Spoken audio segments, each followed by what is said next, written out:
All right, all right. We got to talk Yes, to the yes, producer. yes. I don't know what happened to our intro. Our intro is mad generic, yo. Yo, Pete, pop in here for a minute. Let's address this. How the hell are we supposed to motivate a nation with a generic intro? Prophet, come in here. Prophet Pete, come in here. What the hell was that? What happened? What happened? You gave us the bullshit. We can't, we can't hear you, Pete. Can't hear you, bro. Like unmute yourself. What kind of intro is that, bro, man? You gonna do that shit? If you just gonna play with what you want, then let's do Brady Bunch. I want to request Brady Bunch because there was a story.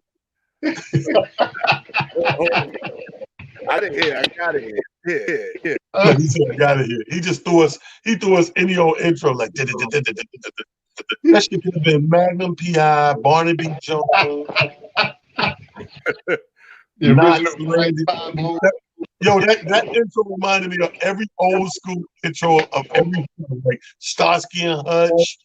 Yeah, yeah. Oh, why don't you just why don't you just bring Huggy Berry? We gotta come into the room, Huggy Berry. Well, Uh, thank you, my brother. Thank you very much. Welcome to Motivation Mondays. It's your yes, boy yes. Amir Silly in the building. Amir and Talent together once again. You know, when you get these two stupendous minds together, ain't no telling what the hell gonna happen. How was your weekend, my brother? First The off, weekend was good. The weekend was good, man. I did a lot of relaxing. Took it easy this weekend. I actually had, one moment of going out for a little bit. Cat that I know turned 50, so he came to Brooklyn. Ran around with him for a little bit. T, I got to tell you, man, this getting old shit is for the birds. I'm out there with these dudes. I'm the OG in the crowd, so they got me laughing, and they like, yo, OG this, OG that. I'm like, wait a minute, how old are you? I'm 46, 45, I'm 49. Wait, first of all, I only got you by a couple of goddamn years. Stop calling me OG. OG. But at the same time, Hey, but totally understandable. You know what I be mean? happy, bro. Be Yeah, happy. no. Uh, I, and here's the thing: somebody celebrating the big 5-0, right? Now it means so much more. It's one of those things you take for granted somewhat. And now it's like you gotta go, like these big birthdays, you gotta go and pay homage because the uncertainties are at an all-time high.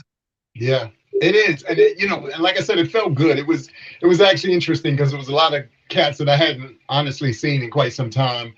A lot of basketball, a lot of the younger basketball players, they came in playing ball just under Malik, so a lot of them, knew Malik and stuff, and they were all just like, "Yo, G, we used to see you around all the time. I never put two and two together. I didn't know you was his older brother." I said, "I don't talk about it." And they were, and you know the stories. T. Everybody's like, "Yo, Amir won't say anything. If you don't know, he's not gonna be the one to tell you. Somebody else will tell you before he will." So it was cool, man, and just to see everybody catch up, chop it up a bit. They were telling me, some incredible stories about, moments that they have with my brother. So that's always a humbling and a beautiful thing. And then the rest of the weekend was, just getting prepared, and back to work today. I kept the motivation part of it and just got ready. I was like, you know what? It's Monday. I said, me and Talent, we do two beautiful things. We Yeah. end the week and we start the week. And I said, it doesn't really get any better than that. So Right. just excited and psyched about that. And then got on your thing this morning. Heard you mention the Kirk Franklin thing. That tickled me to death. Oh, we're gonna get to that again on this right here. Before we get there, my weekend was good. It was very Yeah, surreal, brother.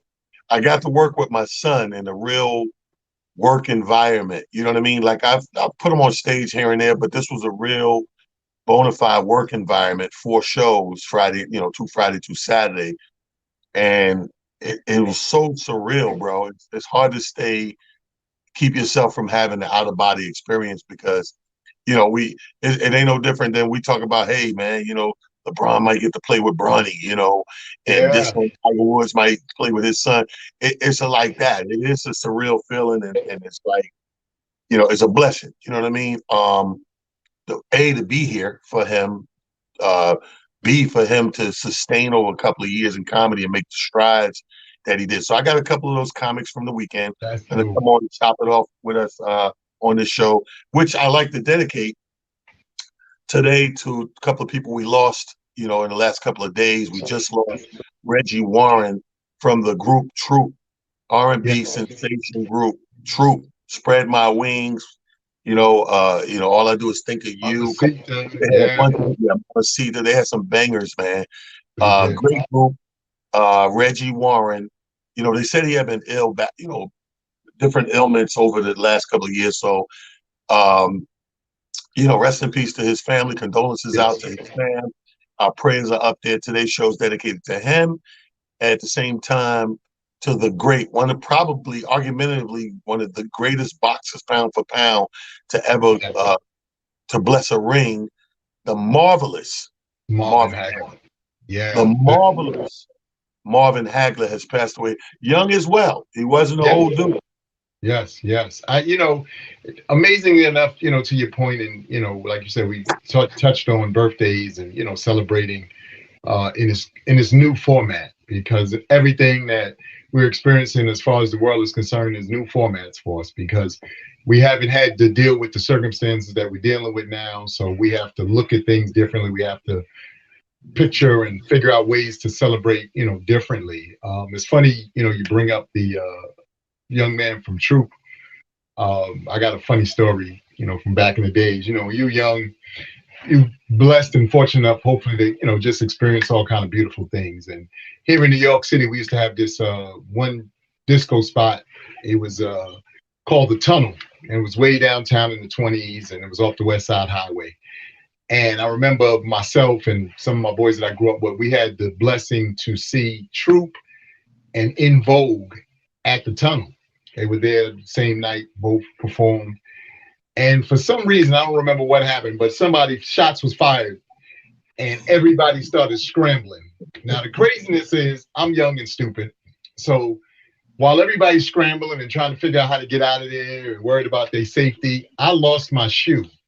So I'm in the middle of this crowd looking down for my shoe. Like, where's my shoe at? My team trying to grab me. Come on, son, we got to get out of here. Yeah, no, I'm not going outside one shoe on, one shoe off. I'm not doing that. We're going to find my shoe. So scrambling around, finally find my shoe. My boys all the way home were so mad at me, like, son, I really can't believe you had us looking for your shoe. And cats was in their shoe. I was like, man, like I told you, I wasn't going home with one shoe on, man. It just wasn't going First, on. you got to be the biggest freak in party club history that when a shootout pop off, you got to find your shoe. what was you doing in here?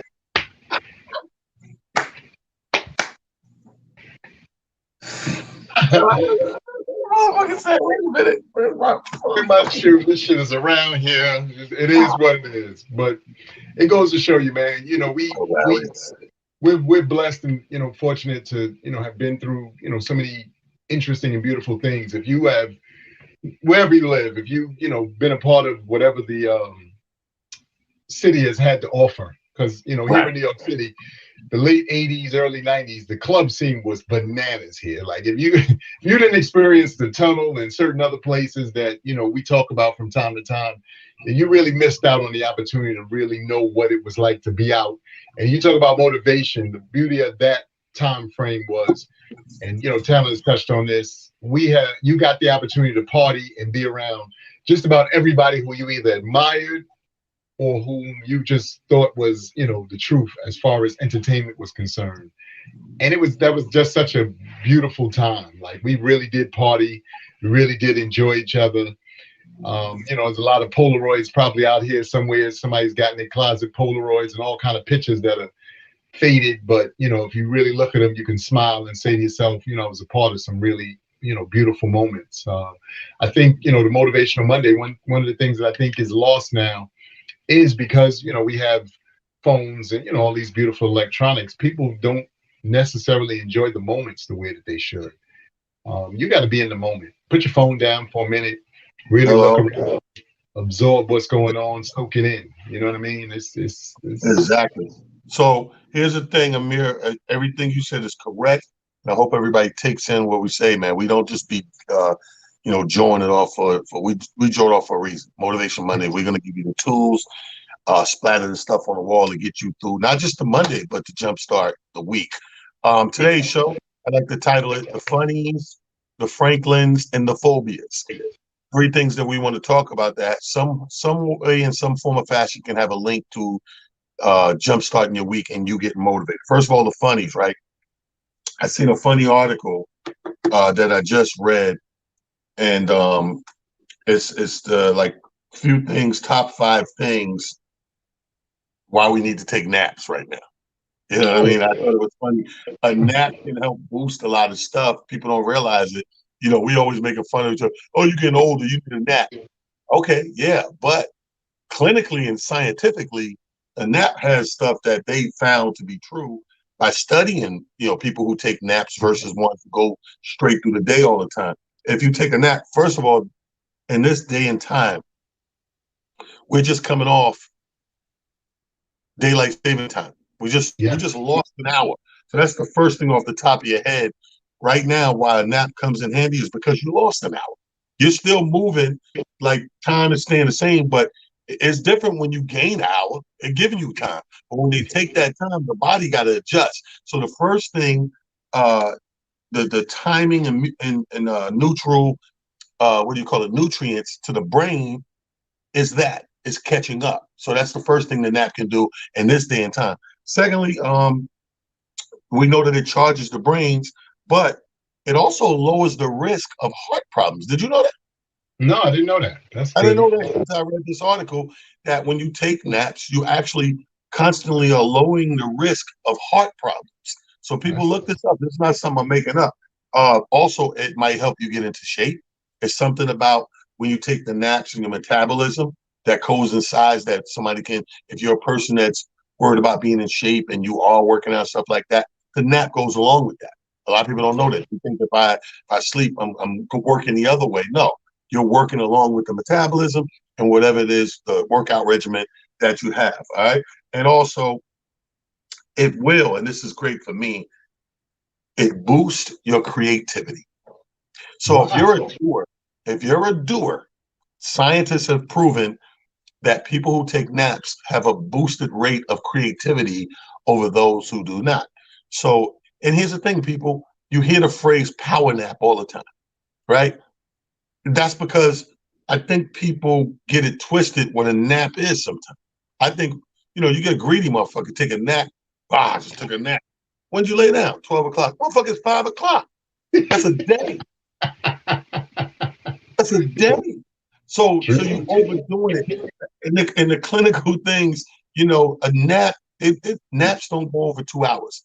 Yeah. A nap could be as quick, a power nap from 30, 40 minutes to right up under 2 hours, you're in what they call nap realm.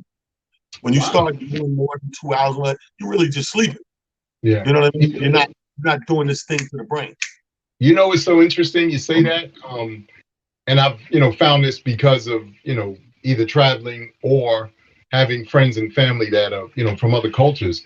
And a lot of other cultures around the world, actually, most companies shut down at a specific time and people go home to nap, like literally around the world. That's a real thing. Right. We happen to be one of very few cultures who is frowned upon, obviously, and people just don't necessarily know, like you said, the benefits of allowing yourself and your body to have that moment to slow down and rest and between naps and sleep, that's also a large part of when your body does its healing. So that's Right. another reason why that's a powerful thing for most of us, because that's when your body is healing itself. The little Exactly. nuances that are going on that you can't figure out, that's when your body's like, okay, let's get those things back in order and get you back on track. So that's good information, Yeah, man. it's good. It's good information. Yeah, I found it was very intriguing to me that because I'm reading 100 stories all the time, and you do the skimming thing, then you see that one story, like, wow, that's interesting. That's like I feel like when we come on here, we're opening up a Snapple and we're reading underneath the cap of the Snapple. So let's get to one of the most talked about things throughout the weekend. That's the funny part. Now here's the Franklins, funny Franklins and phobias. The Franklins, Kirk Franklin and his son, which I understand is a 30-year-old, 30, 33, something like that. They've been estranged and they've been having whatever difficulties, whatever. So the son is on the phone with Kirk Franklin, and for whatever reason, they're going back and forth, beefing, some dad and son not getting along. And Kirk Franklin went the hell off. You know, don't you ever fucking try me or beat the shit out of you. What the fuck? Blah, blah, blah. Now, is he the first dad to do this? Absolutely not. Is he going to be the last dad to do it? Absolutely not. Kirk Franklin came shortly thereafter and issued an apology video and posted that to people that, you know, I apologize that I used some language that blah, blah, blah, and all that. Now, here's my thing. I still remain neutral like I did when I brought it up this morning. Because, like I said, I'm a dad and a parent, and we've seen this thing go to these places before. If he wasn't in the business that he's in, I'd be like, you know, the hell with it. Ain't nothing to, why you apologize? Just keep it moving. You cursed your son out. Yeah, he recorded you. Fuck him. Keep it moving.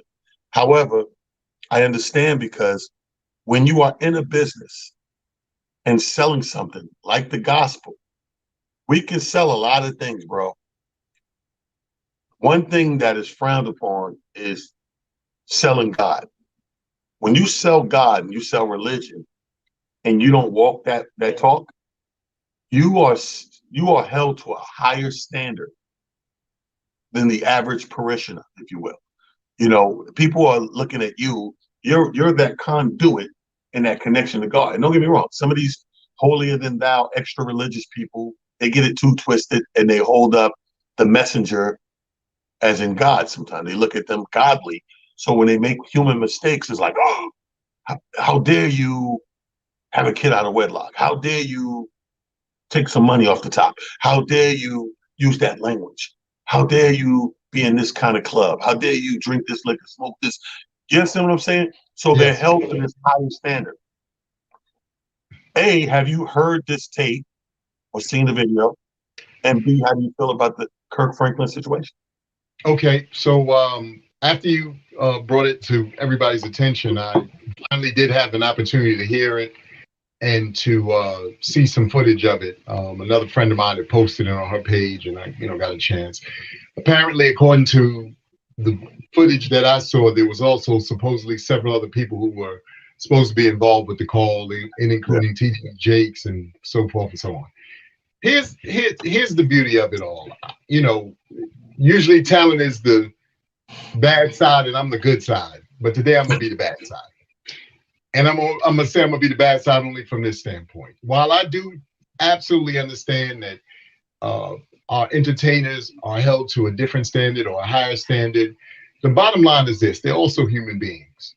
And one of the real issues that I've always had, and I think that this is something that we really, hopefully can work on and do a better job of, is understanding that at the end of the day, entertainers, no matter what format of entertainment they're in, they're human beings, which means they go through the same exact foolishness you go through. They got a cousin they can't stand. They got a brother or sister that they might be fighting with, or whatever the case may be. It may be some turmoil between them and the parents, and so forth and so on. Or it might not be any of those things. But the bottom line is this, because I think one of the real things that has gotten out of hand as time has gone on, and especially now because of the culture, even prior to what's going on immediately in the world, this whole timeout ideology that's come along. We used to get the good old fashioned get your behind whipped, back in the day. And I think that because we've lost that and now everything is a timeout or a talking to, or let's go to counseling. And I'm not saying that any and all of those things aren't pertinent and aren't things or, that people could and should utilize. But a good old fashioned near death experience, meaning your parent, be it mother or father or both, bring you to within an inch of your life, that kind of shakes you up in a way that I just can't even begin to explain to you how much you change your whole thought pattern about my mother or father's soft, or I can get away with saying anything I want to say. You change all of that. You start really coming to the sense of what your parents might have been like when they were around your age. You're like, wait a minute, mom and dad might have had hands. I didn't realize that. I'm out here talking slick, not realizing, wait a minute.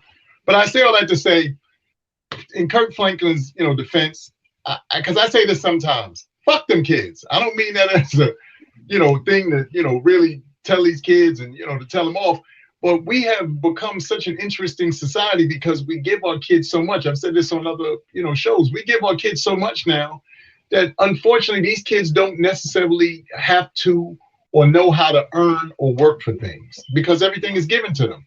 We come from an era and a generation where you had to get things one thing almost at a time. If you had a pair of fresh sneakers, you had to hold on to them, for a good portion of the year. Now I look and, my friends are, all the sneakerheads, they got 16 pairs of Jordans and a pair of Steph Currys and a pair of LeBrons. I'm like, I had one pair of Pumas. Them bad boys had to go from the beginning of the school year damn near the summer. And even then I'd have to be like, look, but we, like I said, we give our kids, so much now. And I'm not saying don't give your kids things. I'm not saying don't reward them. I'm just saying we have to get back to being parents. All this friendship stuff sounds great in theory, but you're the parent and they're the child. And once we reestablish those lines, I think some of the other things will start to come back, into place that we've lost. And that is, I'm your parent. I brought you in this world. I can take you out. And that's that. There's nothing else for us to talk about. But once we kind of, establish that, and once we've seen our parents go to that level, you go to DEFCON 20,000, you'd be like, all right, I'm not going to play my mother, father no more. I'm going to leave this alone. They serious. This just got serious. You know what I mean? But like I said, I think that Kirk Franklin, I didn't even think he needed to apologize. I get why he did, because I understand, like you said, he's a brand and, you got all of that. But first and foremost, he's a parent. And sometimes you got to chin check your kids. Hey, come here. Come here. Let me talk to you. Right. You remember those days, So, but I never lied. I mean, again, and I watched what I watched. I watched the reel after, when I got up today, and they were mixed reviews on how to discipline the kids and this, that, the third. Now, mind you, everybody on the panel, all co-hosts, grew up to that discipline in which we're talking about. You know what I mean? But and still, in form or fashion, whatever the case may be, people like to see themselves as evolving, if you will. You know what I mean? But we'll get to that. I want to ask somebody else the same question. We're going to bring in my girl who blessed the stage a couple of times this weekend in Rochester, the one and only Rochester's own. My girl, she's the queen up there in this comedy thing. She's taping her own special the 30th of April. She's going to be in Niagara Falls. She'll tell us more about that. Yolanda Smiles, welcome to the show. Yay! Hi guys, how are you? What's going on, Mama? You look good. Thank you. It's the lighting. It's the lighting. Has nothing. You gotta get that good lighting. Take that lighting off. I'm like a little gremlin. I swear, I'm like a little gremlin. Question number one. I'm gonna throw you right in the mix. How do you feel about naps? I need them. I took one today. I woke up to your head. Oh, get out of here. You know what? Sometimes I think we need to nap. I struggle with it, but I think we need to nap. Like, you need about a good 20 minutes of like, fuck everybody. I'm about to go sleep. I agree. Going to sleep. I'm going to sleep. And it's probably after we smoke. I don't know. There you go. Well, I should have knew when you said I need a nap. That should go hand in hand with the book. I know that's right. So we're talking about the number one thing being talked about right now in our community is Kirk Franklin and Jr. going at it, it being recorded. First of all, that's probably the only despicable part that I see to me is you recording this for social media gain or viral gain, or whatever the case may be.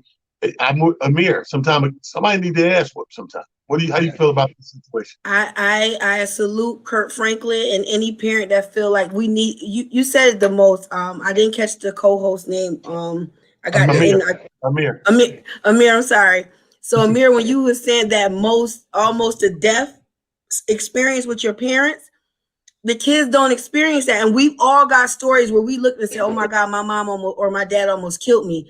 And that fear is not placed in our kids. I'm so with, he's human.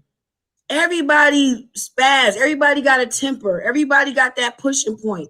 no matter who you serve or who you believe in. And I get it when you were saying that, because of his career and artists, we are held at a certain standard. It doesn't take away that I'm human and I might lose it. Now, come and apologize for, hey, I used the language, I'm sorry, but still fuck that kid and move right on. And it doesn't take away from that. But at the same time, I think we forget that these people are not God. And we just, hey, I stand with them. Some kids need to be known. Like, I'm not about to play with you. Well, I'm a proud advocate of whipping the kids' ass. Let me just say that. Yeah, but somebody said something that was interesting, and they said, "Well, I said what I said." Then they said, "Well, how many records did you buy of Kirk Franklin?" I said, "I ain't buy shit. I've never bought a Kirk Franklin. That's not what I'm looking for." She said, "So you don't understand how I feel. If I'm a person, and this was a woman, she's like, I don't go to church all the time. I'm not the most religious person, but I do follow people like Kirk Franklin and buy their stuff to get away from the raunchy rap." She said, "Now to hear a tape where this man sound like motherfucking NWA, I don't know how to feel about it." Go ahead. You know what? You know what's so funny about that? Like, I absolutely understand, how and where her mind goes to. But to me, that, we talked about that. That's hypocritical because who doesn't have a moment to, that they don't black out? Like who? We black out in your home. I'm in my home and I'm talking to the people I raised. Like, listen. It's not like he was on stage in the middle of choir practice and in the middle of worship and was like, "Motherfucker, clap your hands, bitch." It wasn't that. It wasn't that. It was straight me and my kid acting the fuck up. Like, what? Yo, people be trying to act like we don't get it popping. Like, I don't be understanding that. Like, no matter who you worship, I'll still fuck you up. Bottom line, like, stop all this. And I'll pray for you later. Like, I ain't got time for all that. Yo, the dude Paul went right in there cutting people's ears off. Go back to the Bible. Like, his disciples was off the chain.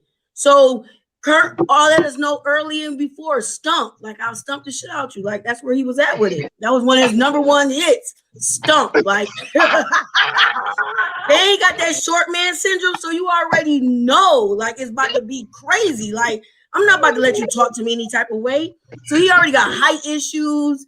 His mustache gone. He look like it's a lot. It's a lot. So he got to show out a little bit.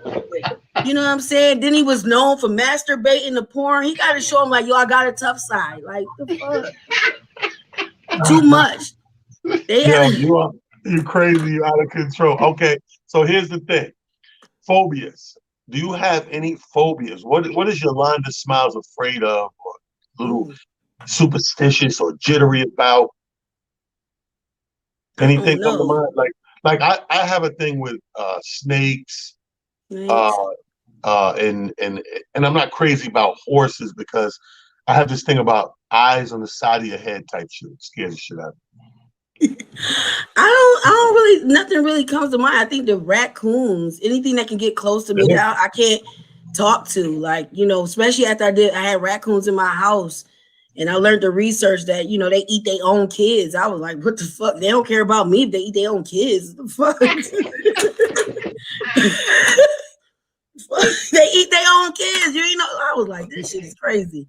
You eat the kids so you can fuck the mom again and reproduce. This stupid as fuck. Well, I mean, that works. That's that good. That works. So let's talk about Yolanda, man, because the 30th did I get the date right? Yes, April 30th. So April 30th is the big day, man. Now, Amir, you haven't been blessed yet to see her. One day you got to make it up to the Rock. And Yolanda has been one of the most hardest working, not even female comedian, period, on her craft. From the day one of meeting her to now, and she's never not working on her craft. And I love that. And I'm proud of you for that. I appreciate that. So this is your big day where you're going to put it all together and make it count and do a live taping up at Niagara Falls, right? Yes, at the Rapier Theater, or the Rapids Theater. Excuse me, I always mess it up. The Rapids Theater. I'm truly excited about the opportunity and everybody that's on the platform that's working with me. My host Joel James, who's making a extremely big noise on his social media. G Funk, one of the comedians, is like my brother who actually started out in the game. I came on his platform with him. Rudolph Valentino, met him on the way. Ernie, a black Ernie from Niagara Falls. Him and my family got history. So it's just like everybody connected to this show got a little bit of something. And a lot of people, I know people like, oh, why she ain't asked me to be on it? It's not, it was something different that I wanted to add certain men that has been with me and on this journey on different things to this platform. So that's the reason why. But I'm super excited to everybody to see me in an actual stand up, fully be able to let me have my way, not just a quick snippet of me Right. or hosting, me actually showing them that I can actually do an hour special. I can actually be a headliner and respect the craft that I grow. Because I remember you whispering in my ear way in Buffalo when I first started 10 years ago. We were at the show and I got off stage and you was like, yo, stop fucking around. And he was mean to me, y'all. As a mentor, I don't know if other comedians got this, but I got a lot of whispers and underground, that how you in church and your mom pinch you a little bit. He be acting like he pulling me over to talk to me, but it'd be more of that, like, bring your ass here, like, yo, go up there and have fun and stop being so robotic. Once he told me that, he said, stop being robotic, because I used to follow a script of how I would deliver and stuff like that. He said, have fun. And since that day, I'll never forget how hard you pinched me. And No, but I mean, here's the thing, to give you background on that. How the reason I do that is if you really see something in somebody and you can see it, a lot of the time we don't see it in ourselves. Same thing happened to me with Uncle Ray Murphy, Eddie Murphy's uncle. I was at a spot in Long Island in the very, very beginning of my shit. And I was hosting, but I was on fire in between everybody, whatever. And we happened to end up in the men's room at the middle of the show at the same time. He's washing his hands. I'm going to the urinal and everything. And he was just in there talking. I'm thinking he's talking to himself in the mirror or some shit. And he was like, you got it, boy. You got it. You better spread it. You better spread your wings. Yeah, I said, I got what? He said, I don't know. Nobody know what it is. It's it. You got it. Spread your wings. So from that moment on, I realized how frustrating it is when you know people that you know personally and you're around them and you see them and you can see that they're holding back or they're following some guide or blueprint they got some fucking way, right? And I'm watching her and I'm like, when she's not on stage and she's just talking, she's all over the place, funny as fuck about every little thing, a fly go by. And I'm like, yo, that's what you need to do up there, man. You get up there and you pull out and I'm like, you got to fly. And the show that you put together, your special, that lineup you just mentioned, that's like a family reunion thing. It's two messages you're giving off there. I don't know if it's purposely or not, but one is, like you just said, every person, you had a reason why you fuck with them on this show. This important time in your life. More importantly, the real statement is all dudes. Yeah. And you coming behind all that. Yeah. Because I think comedy is more of a male sport. And we as women, we have to fight for our spot. And I hate to say that, but we have to fight for our spot because a lot of female comedians are not respected in this game. And you got to prove you funny. They don't give a fuck what you come in, how you looking, bitches, you funny. And men will tell you, like, you all right, but is you funny? So and that's where you got to come on stage and be funny. You can't be the typical female comedian. You got to come with that rawness, and you got to come with something different. You can't fall in everybody's category, and you got to be rememberable. And that's what I try to do every time I go on stage. I try to be, I want them to remember me. And that's pretty much every time I hit it. So I'm excited about April. Shout it out again, man. Shout it out again. April 30th. I want everybody, if they can, come to Niagara Falls. Tickets are available online. Like I said, please come out and support me. The building holds over 300 people, and because it's going to be sectioned off for COVID regulations, so everybody will be safe and things of that nature. Masks are required.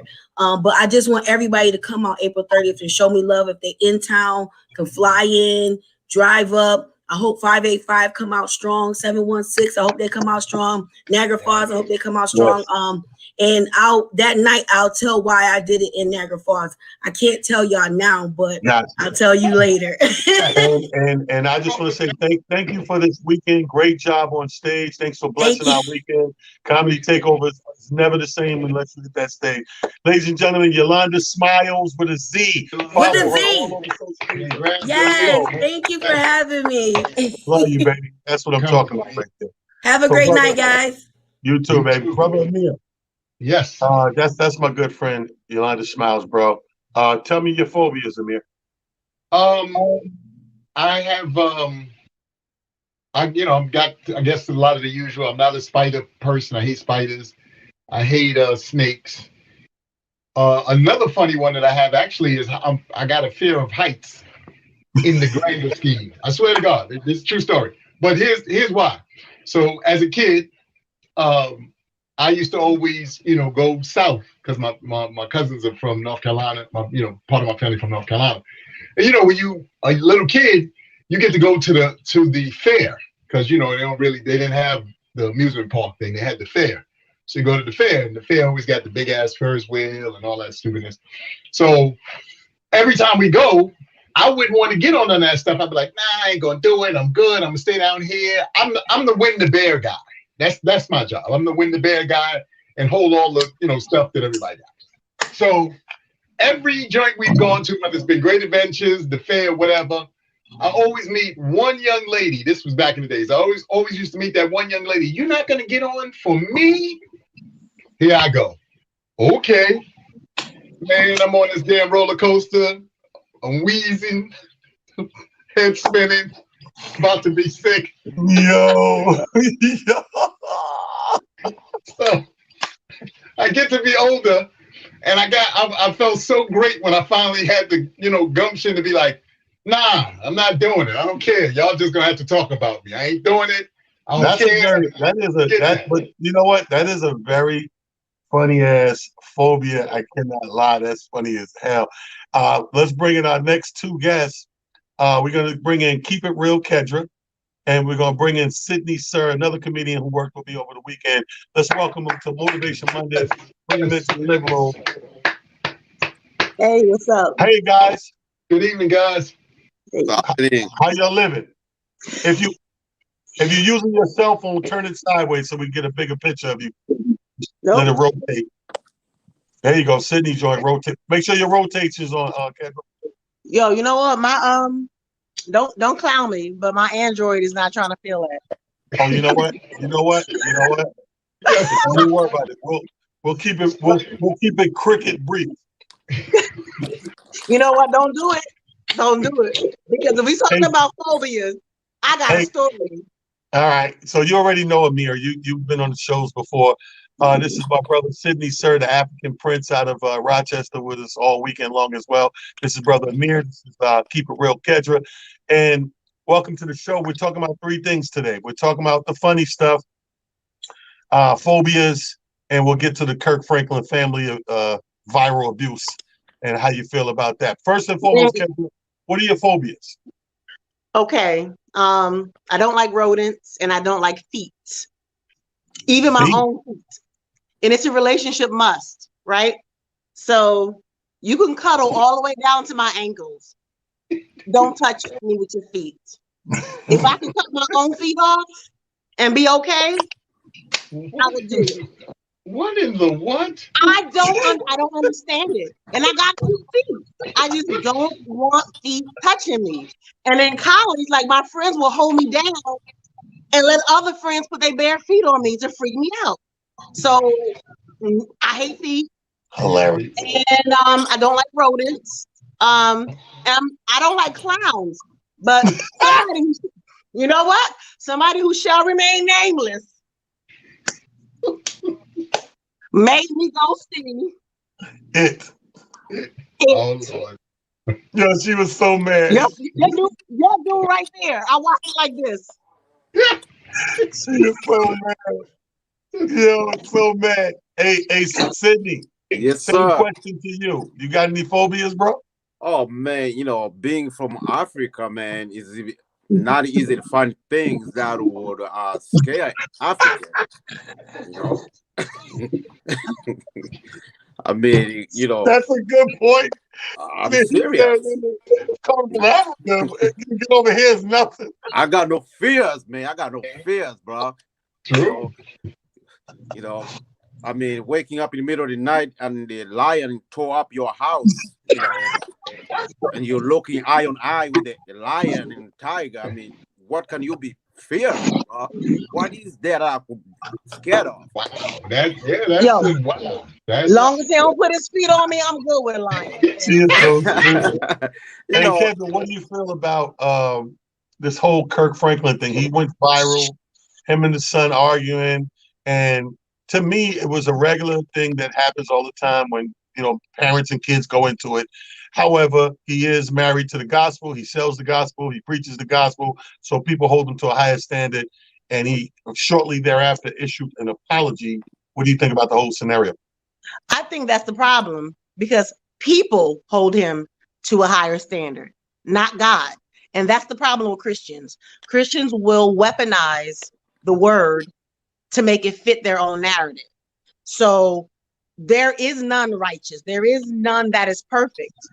If you were, you'd be taken up to God already. We're not perfect. And if you've ever been a parent of a slick mouth, fresh ass, grown wannabe man that's not taking care of his own business, you gonna curse. My child told me the other day, my 13-year-old was like, Mom, you've cursed me out. I was like, that's not true. I've only used shit and ass. He's like, nah. One day, he said, nah, one day you told me you was gonna fucking strangle me. I'm like, no, I didn't.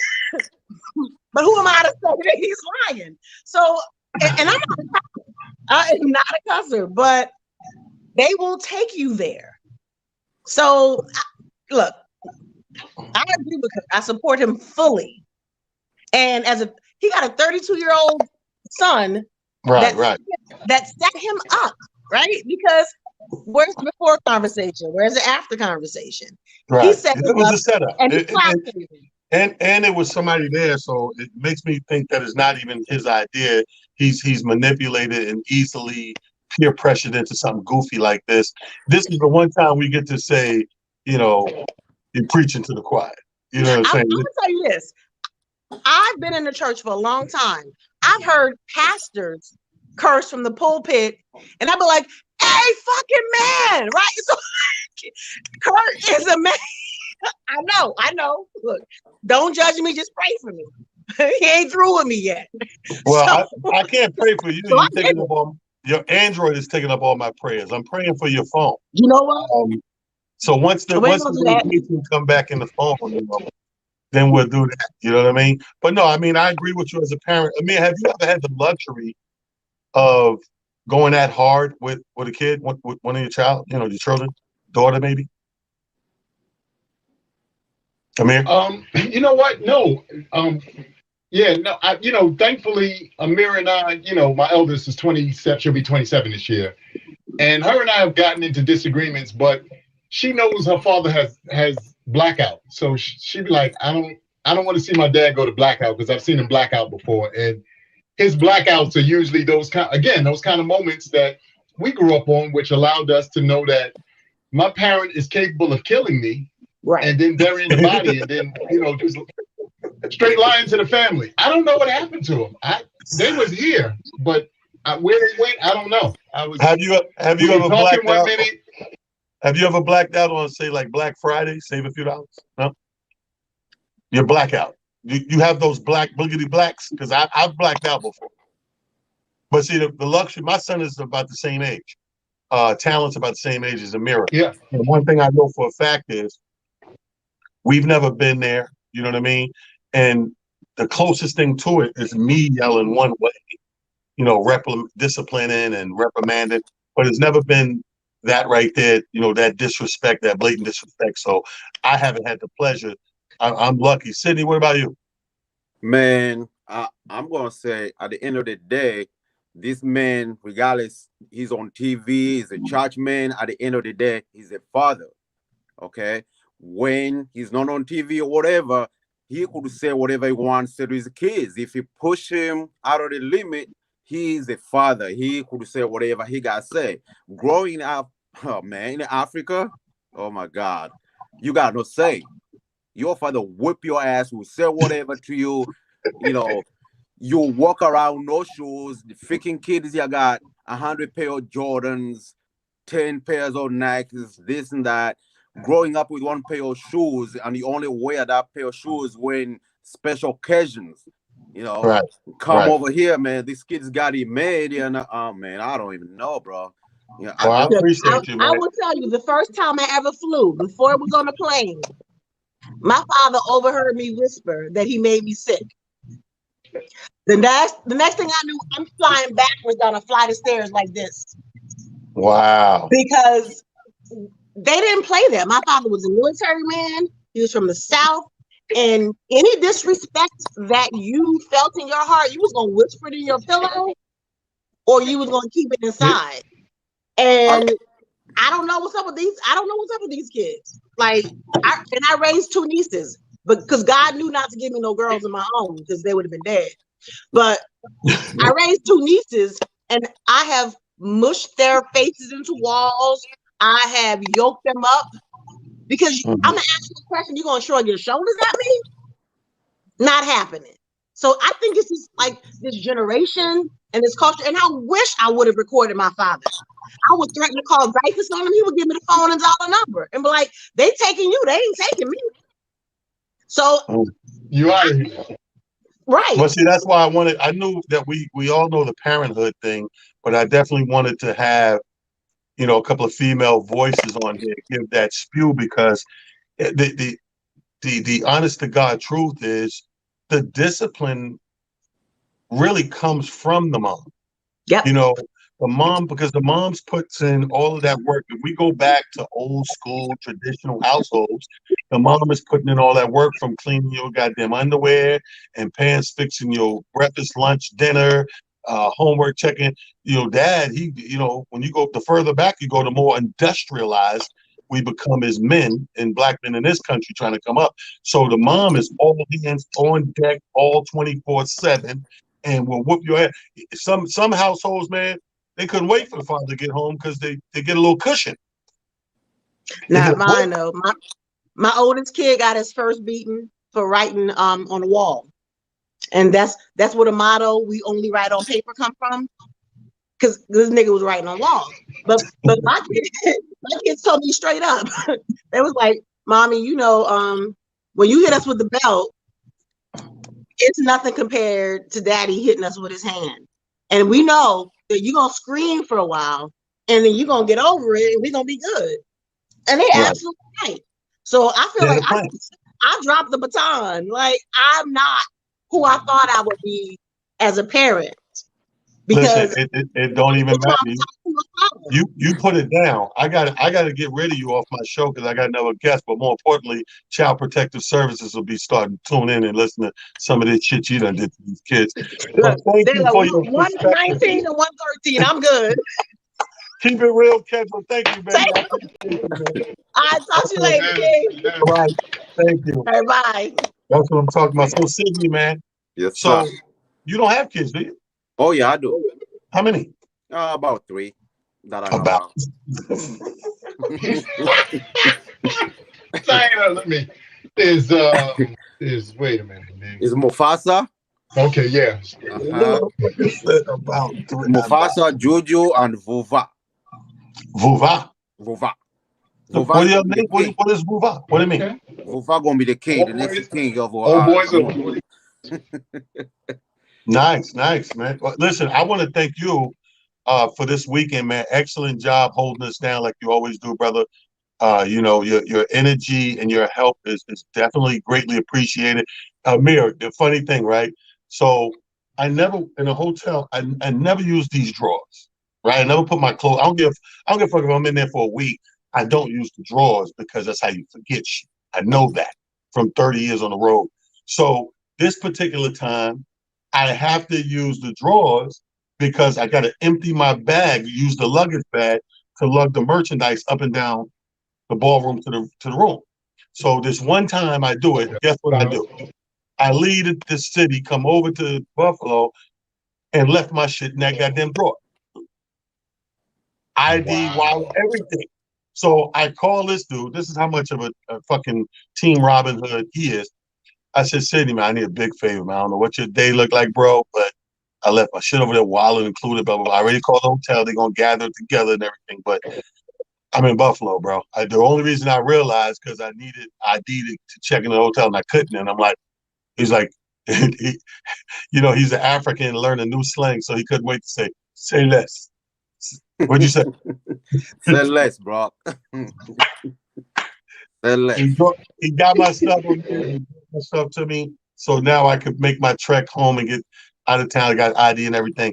And I just want you to know you greatly appreciate it in the production of the show because you keep our thing running a certain way.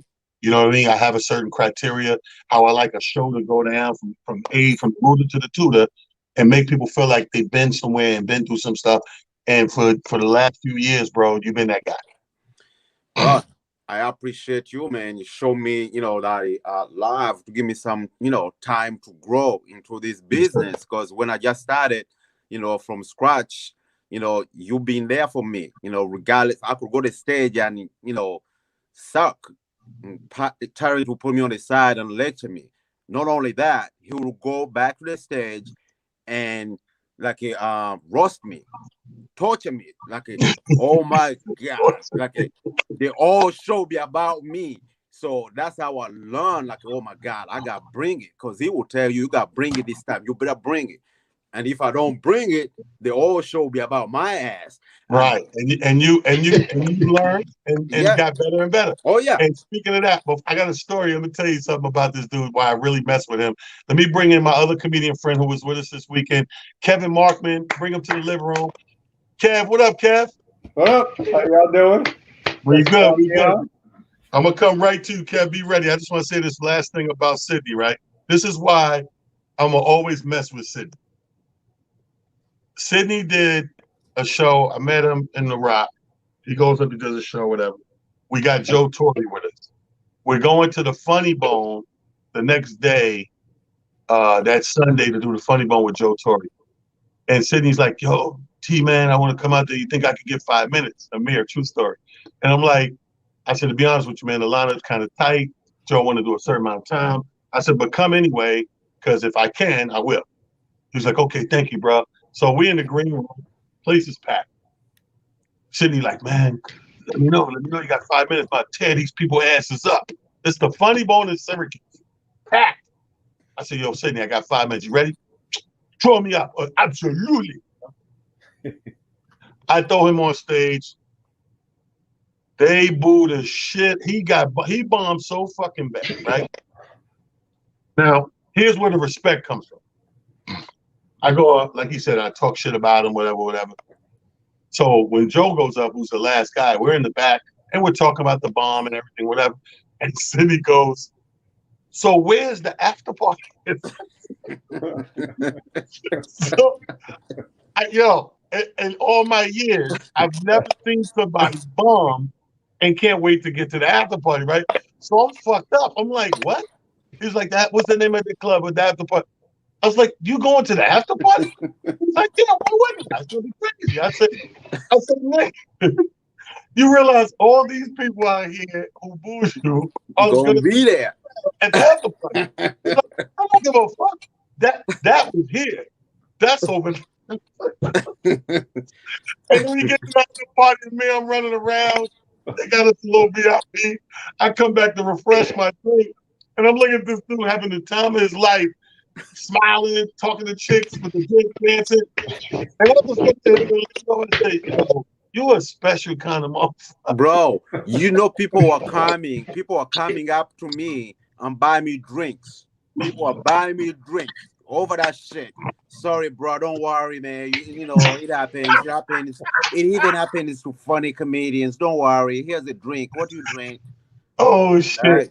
Right. For that lifetime friend for that because that was the first and like you just that don't happen. That never happened. That the man proved he had bigger balls than everybody in the fucking room. You know what I mean? Speaking of big balls, pause.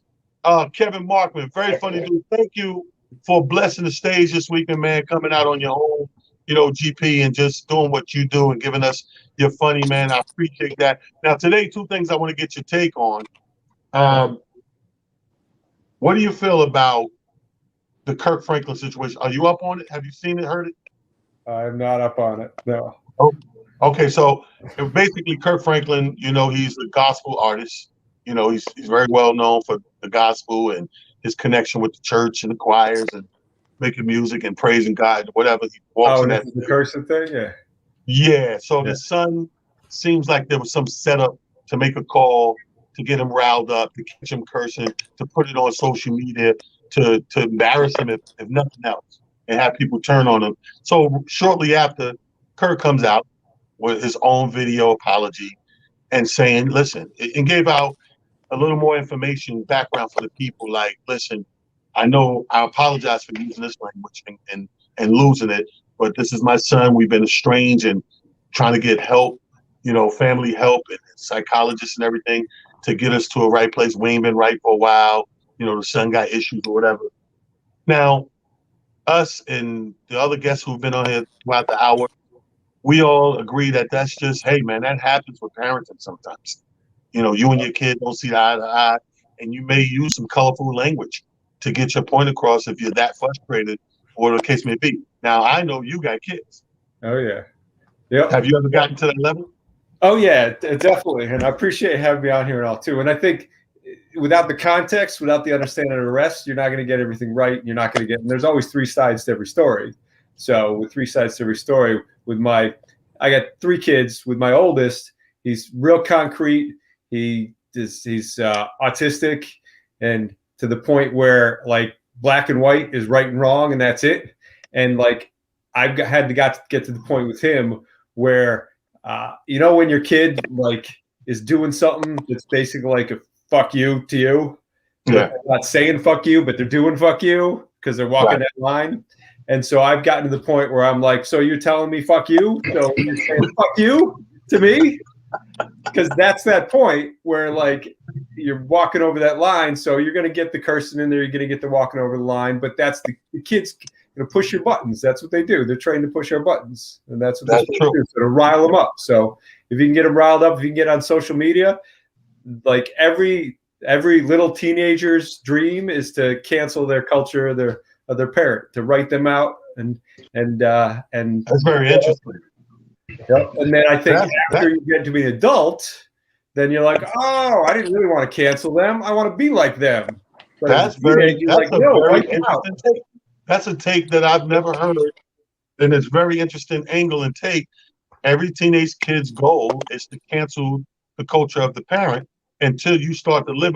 I said this with my daughter's mom several times. Like, if you get, when she get upset, I'm like, yo, you gotta understand something. That's where she is right now. You gotta let her bump her head a few times to see what makes sense and what don't make sense. Because right now, on paper in black and white, it looks one way to them.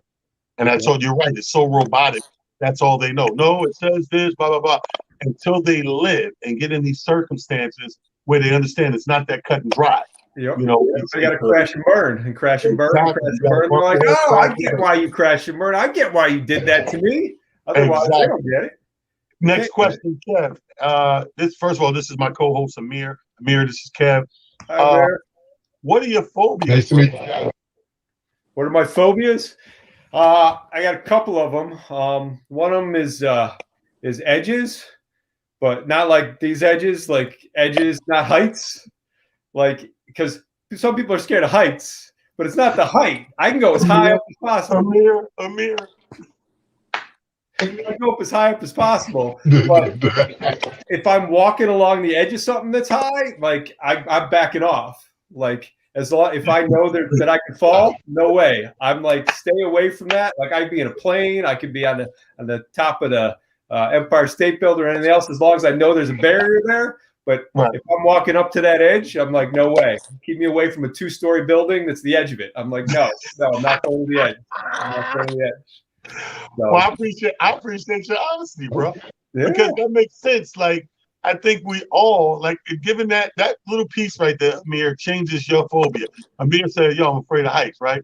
Yeah. And everybody might not be afraid of heights, but Nope. put the motherfucker on the edge, and then all of a sudden we all afraid. Yep. Back me off. I'm not going there. shit. I'm not going there. Well, ladies and gentlemen, these are my good friends that weekend I talk about. It couldn't have happened without Kevin Markman and Sydney Sir, two of my real good buddies in comedy. And The Rock is in the building. Thank you guys, man, for your interest. Yes, Thank sir. you so much. Thank you for having us, man. Appreciate everything you do for me. You are Appreciate the you best. guys, man. All right. Appreciate you That's too, how buddy. it goes down. Amir, that's funny as hell. That's a take you never thought about.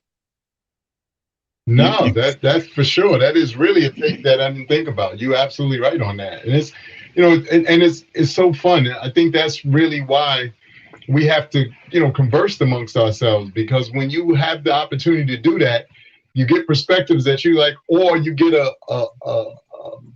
somebody explaining something in a way that you be like, wow. Because to even the point that he made, like you said, about you trying to cancel your parents until you become a parent, then you're like, damn, you know what, man? I was going through all that trying to make sure my mother and father look bad. Now that I'm a parent, I realized not only are they doing the best that they could, but they actually probably should have murdered me once or twice up in here. I don't know how I survived that. That is so You know what I mean? true. That is so true. And I want to thank them for bringing those perspectives today. And that's why I like to open this thing up sometimes and let those perspectives shine in, so that people don't think we're crazy or we're just two guys agreeing or blah, blah, blah. You've seen 5 guests come in here and literally was raised a certain way that they understood it, and thank God I don't think any of us was super religious, because we were able to see the humanistic side of that and understand that this is a parent reaching the end of that rope. And again, don't mean we love our kids any less. We're just trying to discipline. We're trying to correct. We're human. We get boiled over. We get to the highest level of positivity, but we come back from that. We're like rubber bands of emotion, and we come back from that and we continue on with life's journey and do what we got to do. I brought in the phobia thing today because I think that's a part of motivating yourself. I think what holds some people back are those phobias. And we talked about some of the most popular phobias with afraid of heights, rides, snakes, horses, rodents, and blah, blah, blah. But what about those things that limit your motivation during the week? What about those phobias of people have a fear of not being successful? People have a fear of not progressing. People have a fear of these things that are in your everyday walk. Or a fear of success. I said, or actually a fear of success. For some of us, we think that it's a fear or lack of, but sometimes it's the fear of exactly what it is you're hoping for. So sometimes, and I use fear of success because to the point that we're making today, whether we're looking at the Kirk Franklin situation or, anybody who's, perceived to be successful, and especially on a broader scale where the world is paying attention. When you're not in that arena, in that space, it sounds easy to criticize. It sounds easy to come up with things and, say, I'd handle it this way, I'd handle it that way. But once you've either been in and around it or you've gotten any kind of taste of it, you realize how much different it is to be in that arena. We, like you said, we're talking about this. I was thinking about this as we've been, just having this conversation today.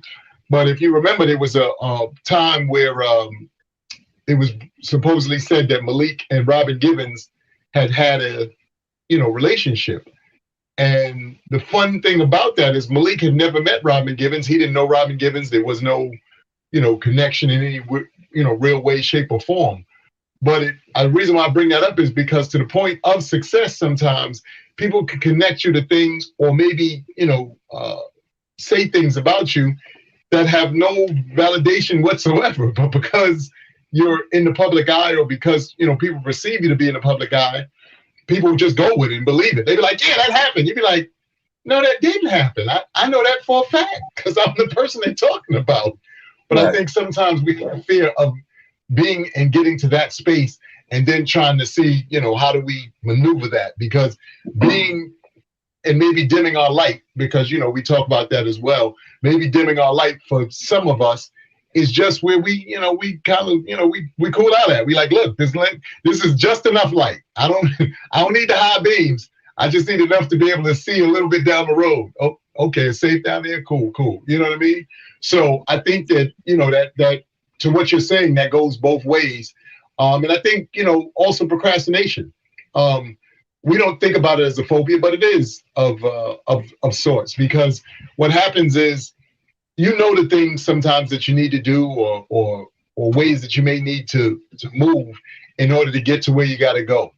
But you find yourself sidetracking yourself with simple things that have nothing to do with what your actual course of action really is or needs to be. So I think that we could possibly throw that in as well. You know what I mean? Well, I think that's a great closing point, because I didn't even think of that, and that's an angle you're right. That's truer than life itself. That you have people who, although they're going through the motions, have fears of that next level, or the sky's the limit to whatever that area of expertise that they're in, which they chose to be in. Very interesting. So, people, another motivating Monday. Closing word by Amir was dope as hell. Think about that. And that's why we brought up phobias. I wanted to just dig in people's brain and get them to think about, I'm scared of this, I'm scared of that.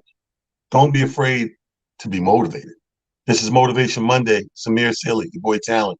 Thanks to all our guests, the comedian Kevin Markman, Sydney Sir, you know what I mean?